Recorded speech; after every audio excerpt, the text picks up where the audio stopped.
Last night, the 2024 Iowa caucuses finally happened, and with that, Donald Trump won the Iowa caucus in historical fashion.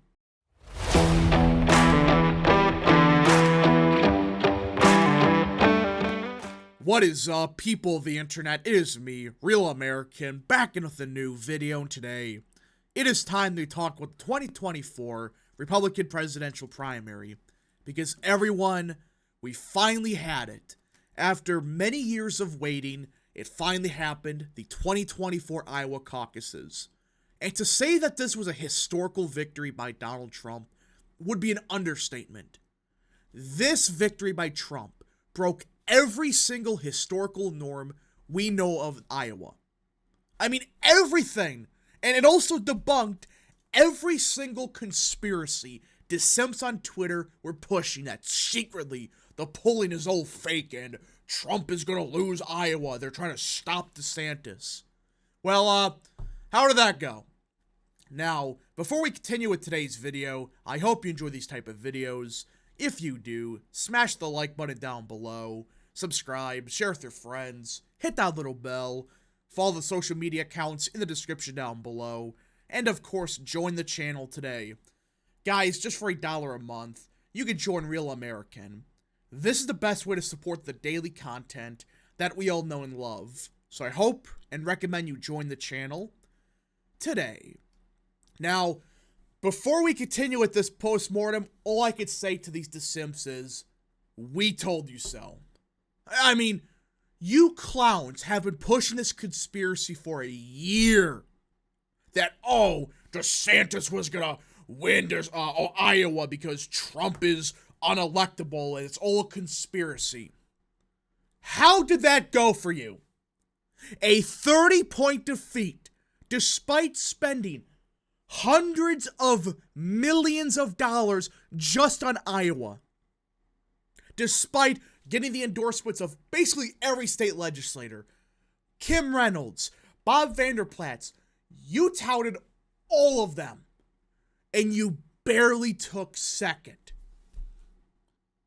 Your conspiracy BS is over. But actually, there's a new conspiracy. That the media rigged this election for Trump because they called it with 1% in. Yes, that's their new conspiracy, their new grift. They are calling election interference because the media called it when Trump was up by 50 points with 1% in. Listen, I'm not a big fan of the media calling it, especially with it being a caucus, when it's like 1% in. But it did not change the outcome. You know why they called it? It's not some conspiracy. They had entrance poll data and they had precinct results from some other precincts. And they realized it's over. Trump was cracking 70, 80% in many of these areas already. Mathematically speaking, there wasn't a path for DeSantis or Haley. That's what happened. Stop this conspiracy crap when days prior, they claimed the Trump campaign was a claim that this election was stolen. Now they're the same ones claiming it. What does that tell you about these people? It is an absolute mockery of the Republican Party that these clowns, that anybody takes them serious anymore. They're done. Their whole conspiracy, it's over. They barely took second despite promising a first place victory. But before we get into the consequence of second place, just look at Trump's margin. He did everything he needed to do to have a successful Iowa caucus, in my opinion. He cracked 50%, which that's what the media set the expectations at. Hell, some people, even that the Haley campaign thought, and even DeSantis people thought, there's no way he could crack 50. All right, if he cracks 50, it's over. He cracked 51%. 51. That is a majority of the vote. And on top of that, he won by 30. And even on top of that, Nikki Haley did not take second. In my opinion, the biggest loser of tonight was Nikki Haley, or last night, I should say. She didn't take second. Trump cracked 50, and he beat everyone by 30 points or more. That's not what Haley did. Plus, he won every county except Johnson, which Haley won by a vote. I mean, what does that tell you about, every vote does matter? I get it impact the election, but we were so close to perfection. But all right. So why is this historical? Like, okay, he won by 30. Why is this historical? This is the largest victory a Republican has ever had in the Iowa caucus in modern history for a non-incumbent. We're not including Trump in 2020. We're not including Bush 2004. We're not including those.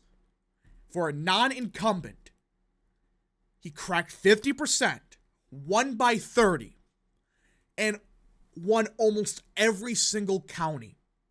That has never been done before for a non-incumbent. There's once the Democrats had that happen, but that was with an Iowa senator, so that doesn't count. On the Republican side, he broke every record. Most votes ever, despite it being a low turnout election, which I will get to in a minute.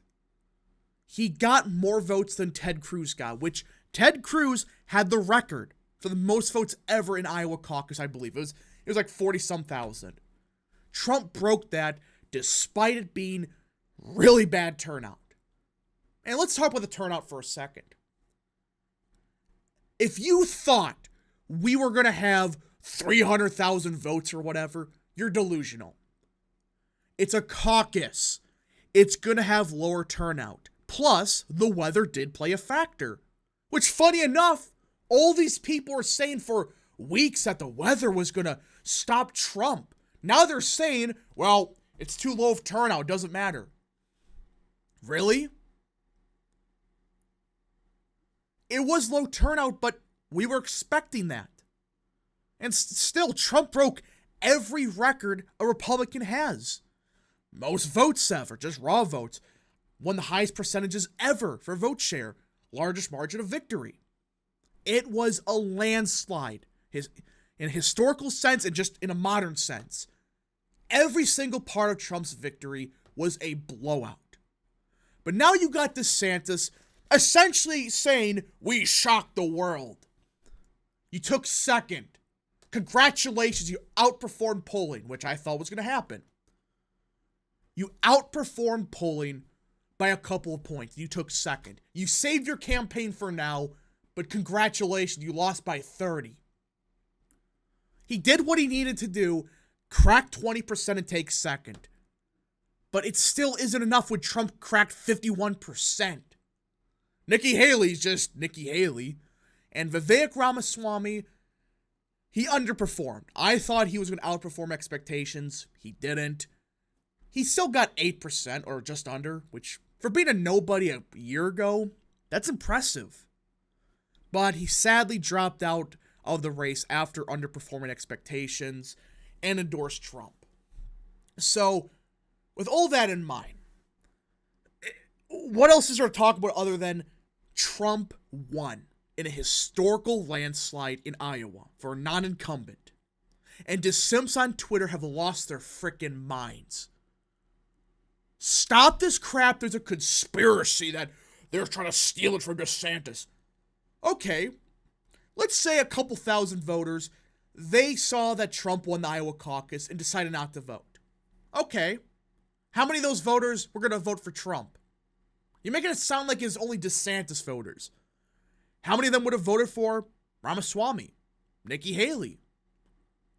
So I think it evens out at the end of the day.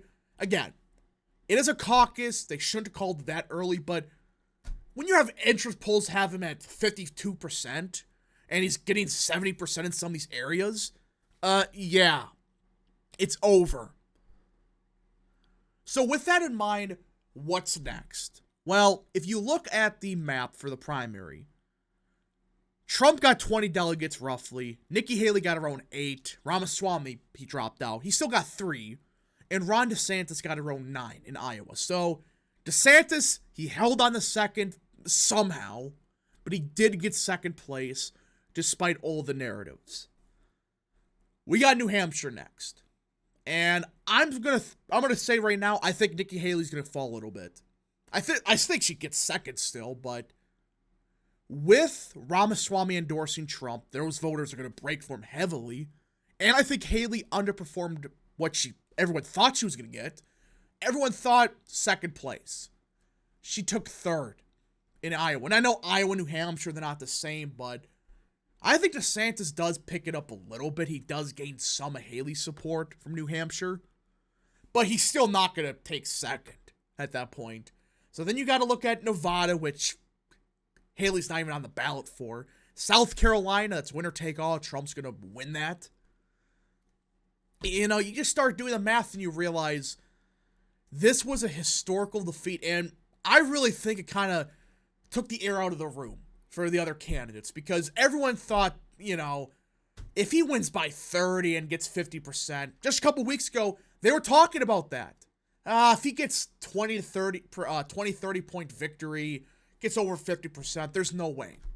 Now they're moving the goalposts and saying, well, 50% of Republicans voted against Trump. No. 51% voted for Trump, and the other 50 voted for other candidates. That's not anti-Trump. You think Ramaswamy voters are anti-Trump? You think a lot of DeSantis voters are anti-Trump? There are plenty of DeSantis voters that would have voted for Trump. Like, Haley voters, fine, they're all Democrats, but you look at this wasn't an anti-Trump victory. This was an embarrassment. And they're trying to cope and say, and try to move the goalposts and say, you know, oh, Trump underperformed, when they all said DeSantis was going to stun the world. He barely cracked 20 and got second. And lost by a record amount. Either way, folks, it's going to be a fascinating New Hampshire primary. I really want to know what DeSantis does now, because he did get second in Iowa, which I think saved him for now. But if he really takes third and gets only like 8% of the vote in New Hampshire, his campaign is probably dead. But who knows? Maybe something crazy happens and he takes second. Who knows? If you guys did enjoy this video, smash the like button down below, subscribe, share with your friends, hit that little bell, follow the social media accounts in the description down below, and of course, join the channel today. Thank you so much. Godspeed to all of you.